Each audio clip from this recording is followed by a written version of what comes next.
नमस्कार, आप देख रहे हैं हकीकत क्या है। मैं हूं आपके साथ प्रिया सिंह सोमवंशी। हिंदुस्तान के सारे बड़े बड़े नेता एक ही तारीख को लेकर भविष्यवाणी कर रहे हैं और एक से एक बढ़कर भविष्यवाणियां कर रहे हैं। अब इनमें से किसी एक ही नेता की भविष्यवाणी सच साबित होगी। राहुल गांधी एक नई भविष्यवाणी लेकर सामने आ गए। राहुल ये कह रहे हैं कि अब की बार मोदी जी की 123 सीटें घट जाएंगी, मोदी 180 सीटों पर आकर रुक जाएंगे। राहुल अपनी सीटों का अनुमान नहीं बता रहे, मोदी की ही सीटें घटाए जा रहे हैं। अब राहुल गांधी के ही पार्टनर है अरविंद केजरीवाल, वो भी यही कह रहे हैं कि राहुल सही नहीं बोल रहे, मोदी की सीटें घटेंगी लेकिन वो 180 नहीं 230 सीटों तक पहुंचेंगे। अब इसके बिल्कुल उलट प्रधानमंत्री नरेंद्र मोदी आज अपनी सभी चुनावी रैलियों में 400, 400 और 400 सीटें आ रही हैं, इसका ऐलान करते हुए सुनाई दिए। ये सारी भविष्यवाणियां हवा में हो रही हैं, लेकिन क्या इसका कोई जमीनी आधार भी है? क्या सच में कोई फीडबैक लिया गया है? सच में कोई सर्वे हुआ है, या सिर्फ चुनाव जीतना है और इसीलिए हर कोई अपने अपने तरीके से अपना अपना डेटा दे रहा है? आपके मन में इस वक्त जो भी सवाल हैं, उन सवालों का अगर आपको सही जवाब जानना है तो उसके लिए नेताओं की भविष्यवाणी नहीं बल्कि इस रिपोर्ट को देखिए, सब समझ जाएंगे आप लिख के रखिए कि इस बार आप लिख कर रखिए कि इस बार मोदी ने इसके आगे क्या कहा है। Goodbye, thank you, thank you, thank you, thank you. Rahul ने किसे गुड बाय कहा, किसे थैंक यू कहा है। सरकार बना पाना अत्यंत मुश्किल है। खरगे किसकी बात कर रहे हैं? सरकार बना पाना बहुत मुश्किल है। कैमरे पर ये किसके लिए कह रहे हैं? मेरा अपना आकलन है कि 4 जून के बाद 4 जून के बाद क्या होगा? केजरीवाल का आकलन क्या कहता है? उनके पास कौन सा डाटा है? 24 की कुर्सी एक है, कुर्सी पर बैठने वाले दावेदार अनेक हैं। सबके अपने अपने नंबर हैं, सबके अपने अपने दावे हैं, मगर किसका दावा सबसे सटीक है? मोदी अभी भी एनडीए को 400 पार ही बता रहे हैं। 4 जून के बाद वाला अपना नंबर गिना रहे हैं। 4 जून को एनडीए का 400 पार करना पक्का हो चुका है, पक्का हो चुका है, पक्का हो चुका है। मगर राहुल तो कुछ और ही बता रहे हैं। वो मोदी के ही नंबर गिना रहे हैं, 180 के अंदर निपटा रहे हैं। मोदी तो गया, 4 जून को बाय बाय टाटा हो गया, ये पोस्टर ही फैला रहे हैं। मोदी की कहानी खत्म, मोदी की हार कंफर्म। 2 दिन से यही सुना रहे हैं। मोदी अगले प्रधानमंत्री नहीं बनेंगे। पब्लिक के बीच जाकर राहुल फुल वॉल्यूम में ये नारा लगा रहे हैं, मोदी गया गया, मोदी गया। 2024 4 जून नरेंद्र मोदी हिंदुस्तान के प्रधानमंत्री नहीं रहेंगे। नरेंद्र मोदी जी हिंदुस्तान के प्रधानमंत्री नहीं बन सकते हैं। ये तो क्लियर, 24 में मोदी के सबसे बड़े कॉम्पिटिटर राहुल ही हैं। मगर राहुल के अलावा भी कुछ चेहरे फाइट में हैं। बिहार में तेजस्वी का तूफान दिख रहा है, लालू के लाल का असर जमीन पर दिख रहा है। हाउ इज द जोश तेजस्वी की टाइमलाइन पर है और बीजेपी नहीं कर पाएगी 150 पार। मोदी की तय है हार। आरजेडी की प्रोफाइल पर, इंडी गुट की टाइमलाइन पर इस नंबर वाली फाइल अभी से घूमने लगी है। मोदी जी के लिए सरकार बना पाना अत्यंत मुश्किल है। जो केंद्रीय सत्ताधारी जनता के खिलाफ, बीजेपी के खिलाफ जनता में बहुत बड़ा रोष है और हमेशा हर बात पे वो धर्म के राजकारण पे ही आते हैं। हिंदू मुसलमान हर चीज कोई संबंध नहीं रहता, लेकिन वो हिंदू मुसलमान ये इशू करके वो अपनी राजनीति चलाना चाहते हैं। मोदी के एक और कंपटीटर अरविंद केजरीवाल और उनकी पार्टी के नेताओं ने भी अपनी थ्योरी दे दी है। केजरीवाल ने पिछले 20 घंटे में एक्सपर्ट से बात करके, शेफोलॉजिस्ट से बात करके अपने अनुमान के आधार पर मोदी को कितनी सीटें मिलेंगी ये डिटेल अभी से फिक्स कर दी है। पिछले 20 घंटे में मैंने जो बातचीत करी है, कई बड़े बड़े एक्सपर्ट से बात की, चुनाव विश्लेषकों से बात की, सेफोलॉजिस्ट से बात की, जनता से बात की, फोन पे लोगों से। मेरा अपना आकलन है कि 4 जून के बाद इनकी सरकार नहीं बन रही, मोदी सरकार नहीं बन रही। दोस्तों, अगर मैं गलत हूं तो मेरे को बताना। हरियाणा में इनकी सीट कम हो रही है, राजस्थान में कम हो रही है, कर्नाटक में कम हो रही है, दिल्ली में कम हो रही है, बिहार में कम हो रही है, महाराष्ट्र में कम हो रही है, कर्नाटक में कम हो रही है, बंगाल में कम हो रही है, झारखंड में कम हो रही है। बढ़ कहां रही है? यूपी में कम हो रही है। बढ़ कहां रही है? बड़े एक भी जगह इनकी सीटें नहीं बढ़ रही हैं। मेरा अपना मानना है, और सट्टा बाजार में भी वो जो चल रहा है, इनकी 220 से 230 के बीच में सीट आ रही है, उससे ज्यादा सीट नहीं आ रही है। मोदी सरकार नहीं बन रही है, केंद्र में इंडिया गठबंधन की सरकार बन रही है। पहले 3 राउंड में मोदी जी को पता चल गया कि अब की बार 400 बार नहीं, बेड़ा पार भी नहीं। 400 पार तो दूर की बात है, बेड़ा पार नहीं हो रहा। तो क्या अब की बार वही होगा जो राहुल कह रहे हैं, जो मोदी के दूसरे विरोधी कह रहे हैं, या फिर वो होगा जिसका दावा मोदी कर रहे हैं, अमित शाह कर रहे हैं? क्या एनडीए सच में 400 के पार जाती हुई दिख रही है? क्या अब तक के 3 राउंड की वोटिंग में ही बीजेपी 200 क्रॉस कर चुकी है? और क्या कांग्रेस हाफ सेंचुरी भी पूरी करती नहीं दिख रही? क्या 50 के अंदर सिमट रही है? ये कांग्रेस के शाहजादे आए दिन बयानबाजी ठोक रहे हैं। आप उनके 2014 के चुनाव के भाषण देख लीजिए, 2019 के चुनाव भाषण देख लीजिए, और 2024 के चुनावी भाषण देख लीजिए। वो ही स्क्रिप्ट पढ़ते जा रहे हैं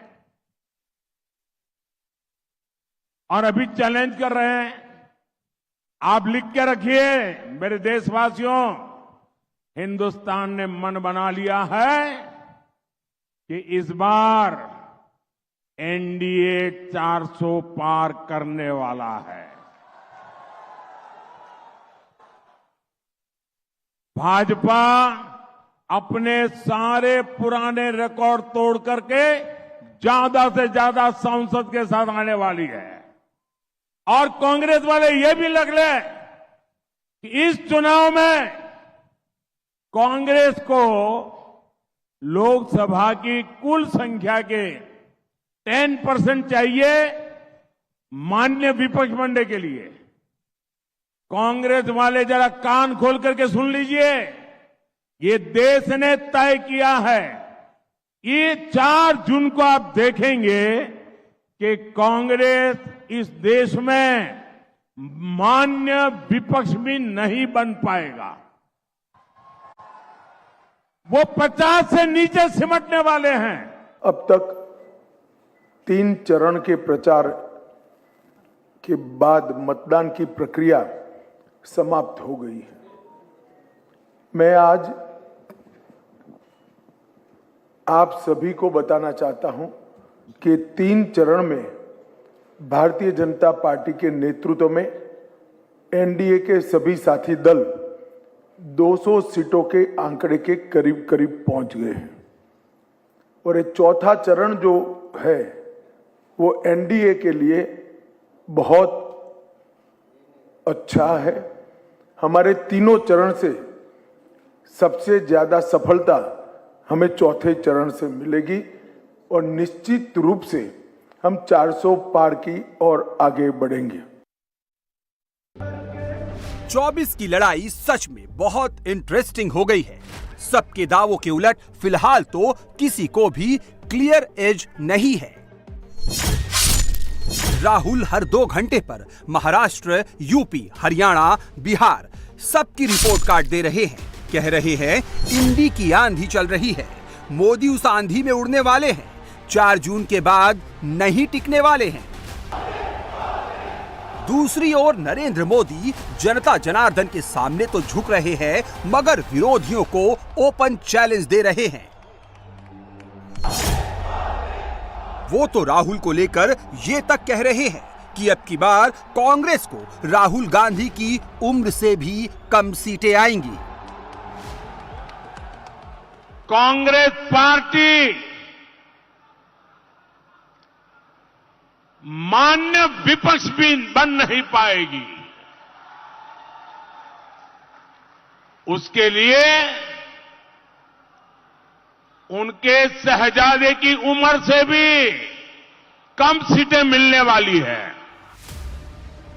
अब ऐसे में सवाल ये है कि नंबर गेम में कौन सबसे आगे है, किसके दावे में सबसे ज्यादा दम है। 285 सीटें तो लॉक हो चुकी हैं, बाकी बची 258 सीटों पर क्या होने वाला है। और इस वक्त सबका फोकस चौथे फेज की 96 सीटों पर ही क्यों है? इसका जवाब सिंपल है, जो चौथे चरण में बाजी मारेगा 4 जून को वही सरकार बनाएगा। और ऐसा क्यों है, इसे डाटा से समझिए। 4th फेज के चुनाव में बीजेपी को 2009 में 10 सीटें, 2014 में 38 सीटें और 2019 में 42 सीटें मिली थी। यानी 2009 के बाद से लगातार ग्राफ बढ़ता गया। इसी पैटर्न पर 4th फेज के चुनाव में जिस कांग्रेस ने 2009 में 50 सीटें जीती थी, वो कांग्रेस 2014 में 3 और 2019 में 6 सीटों पर सिमट गई। 2009 से ही चौथे चरण की 10 मजबूत सीटें बीजेपी ने लगातार जीती हैं, जबकि कांग्रेस सिर्फ 2 मजबूत सीटों को 2009 से बरकरार रख पाई है। इसका मतलब यह हुआ कि अगर सिर्फ आंकड़ों पर जाए तो 4th फेज में बीजेपी को एज है, कांग्रेस कमजोर पिच पर है। मगर यहाँ एक इंटरेस्टिंग डाटा भी है जो मोदी के लिए बैड न्यूज है। 2019 में 43 सीटों पर बीजेपी की जीत का मार्जिन 5% से कम था, जबकि कांग्रेस के लिए 19 सीटें ऐसी थी जहां जीत का मार्जिन 5% से कम था।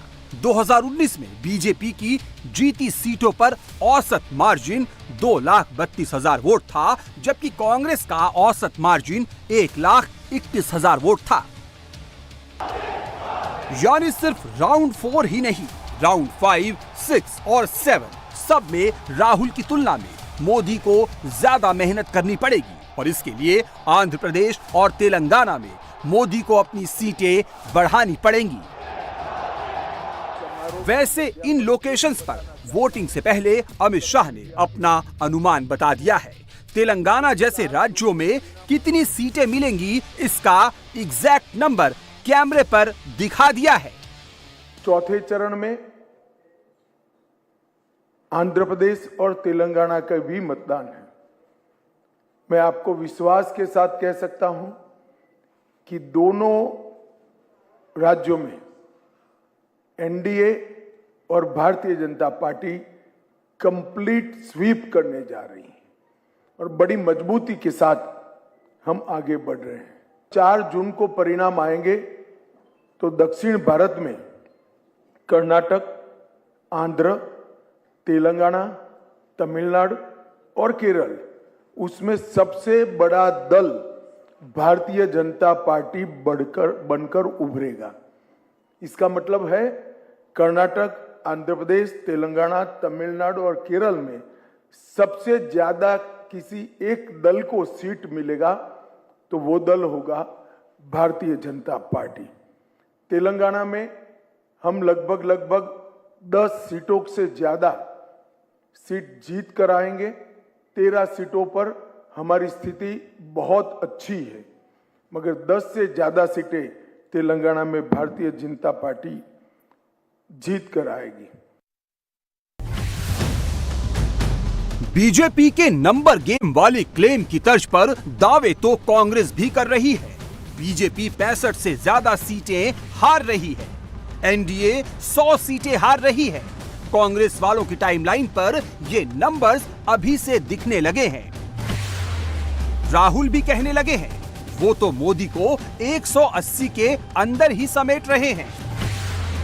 अगर पूरी चीटिंग कर दी, अगर ईवीएम लपेट लिया, वैसे हो सकता है, मगर उसके अलावा ये 200 180 से आगे नहीं जा रहे। मगर एग्जैक्ट आंकड़ा तो 4 जून को ही पता चलेगा।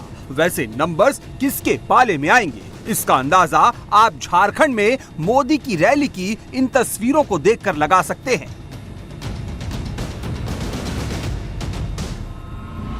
पंडाल के भीतर जितने लोग दिखे उससे ज्यादा भीड़ पंडाल के बाहर मौजूद रही। तो क्या मोदी को देखने और सुनने आई ये भीड़ भी 24 के रिजल्ट का कोई इंडिकेशन है? और खुद मोदी ने इन तस्वीरों के आधार पर 4 जून की कौन सी नई भविष्यवाणी की है, आपको ये दिखाते हैं। 4 जून के नतीजे क्या होंगे, ये चतरा की धरती पर से आपको दिखाई देगा। 3 चरणों के चुनाव के बाद ही कांग्रेस और उसके साथियों ने एक तरह से अपनी हार स्वीकार कर ली है। उनके मन में इतनी हताशा, इतनी निराशा घर कर गई है कि 4 जून के बाद अपनी पार्टी का अस्तित्व मिटाकर कुछ दिन गुजारा करने के लिए वो सोच रहे हैं, क्योंकि उनके मन में पक्का हो गया है कि कांग्रेस और उसके साथी सब मिलाकर के भी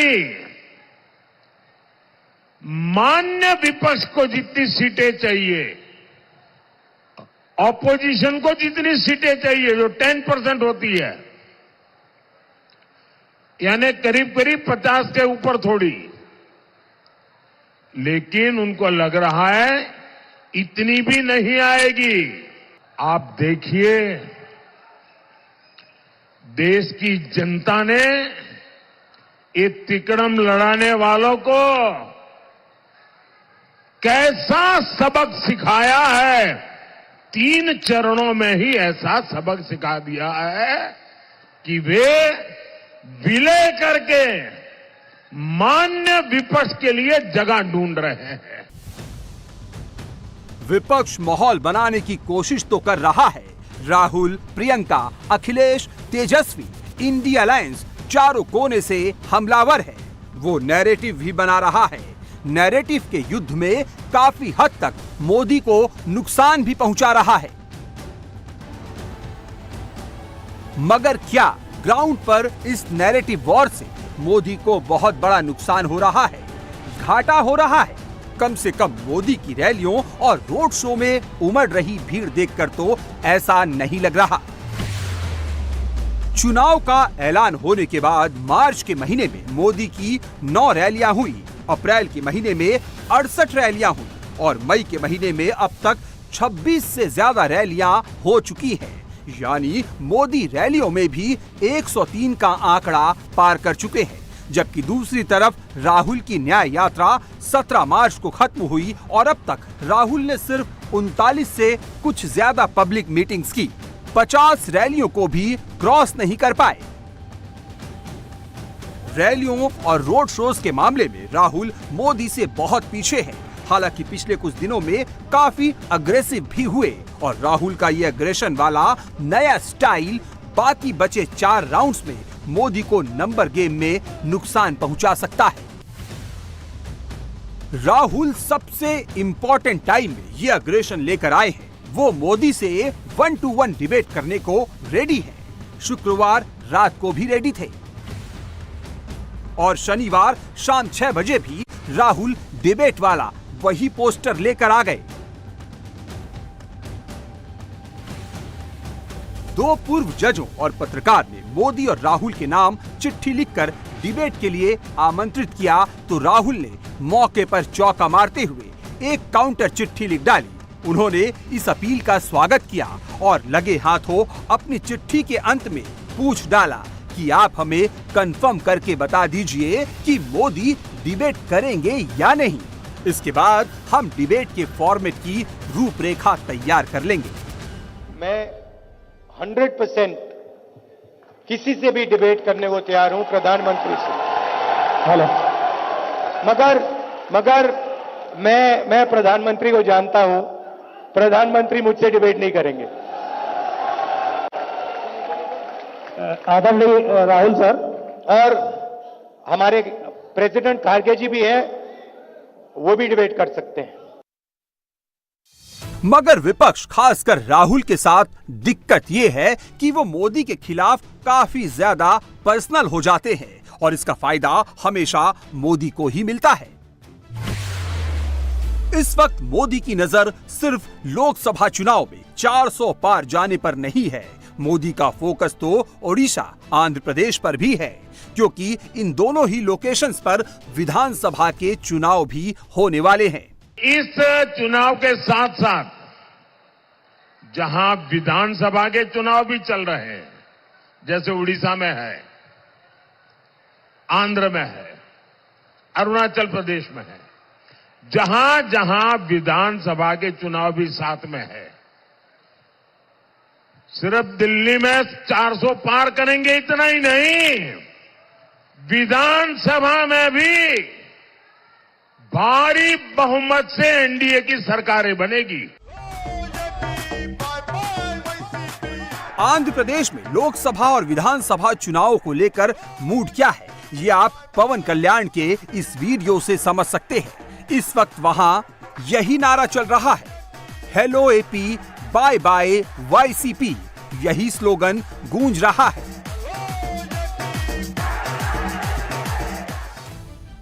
दो दिन पहले की ही तो बात है, मोदी आंध्र के विजयवाड़ा में पवन कल्याण के साथ रोड शो कर रहे थे। यानी मोदी के निशाने पर आंध्र प्रदेश की 25 लोकसभा सीटें भी हैं और आंध्र प्रदेश की 175 विधानसभा वाली सीटें भी हैं। आंध्र प्रदेश में 2019 के लोकसभा और विधानसभा चुनाव में बीजेपी का स्कोर 0 था। मोदी अब की बार इसे बढ़ाना चाहते हैं। रही बात ओडिशा की, जहां शनिवार को मोदी ने बैक टू बैक 3 चुनावी रैलियां की, उससे पहले एक रोड शो किया। उस ओडिशा में 2019 के लोकसभा चुनाव में बीजेपी को 21 में से 8 लोकसभा सीटें मिली थी और ओडिशा विधानसभा चुनाव में बीजेपी को 146 में से 23 सीटें मिली थी और उसने कांग्रेस को रिप्लेस करके नंबर 2 की पोजीशन हासिल की थी। नरेंद्र मोदी 2024 में इन दोनों किलों में सेंध लगाकर सियासत का डबल डोज या कहे बूस्टर डोज लेना चाहते हैं। यानी वो ओडिशा और आंध्र से मैक्सिमम लोकसभा सीटें भी चाहते हैं और दोनों ही राज्यों में अपनी पार्टी की सरकार भी चाहते हैं। आपको डायरी रखते हैं तो लिख लीजिए, आप लिख लीजिए 4 जून ये बीजेडी सरकार की एक्सपायरी डेट है।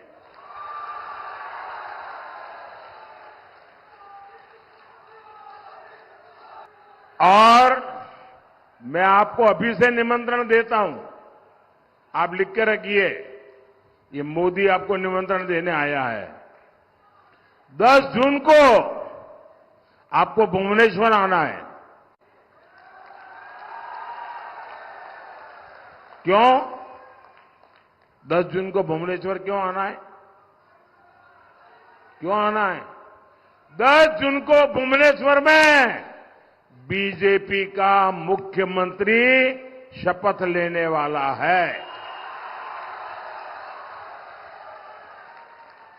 और ये भी लिख रखिए,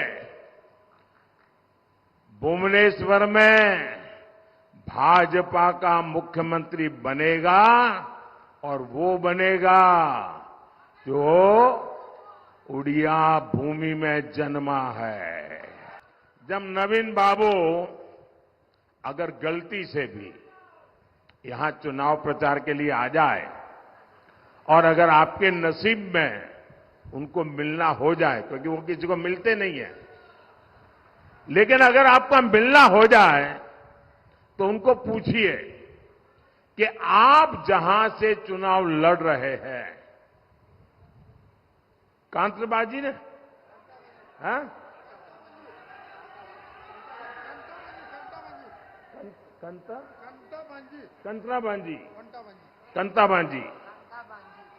कंत्राबाजी, ये कंत्राबाजी से चुनाव लड़ रहे हैं। उनको एक प्रश्न पूछोगे मेरी तरफ से? पूछोगे? नहीं पूछोगे भाई, 25 साल तक नहीं पूछा आपने, इसलिए आपकी ये हालत हुई है। उनको एक सवाल पूछना कि आप कांताबाजी से चुनाव लड़ रहे हैं, वहां के बिना कागज लिए, हाथ में कागज नहीं रखना है, बिना कागज लिए 10 गांवों के नाम बोल दीजिए, बस इतना पूछ लीजिए। वे 10 गांवों के नाम नहीं बता पाएंगे जी।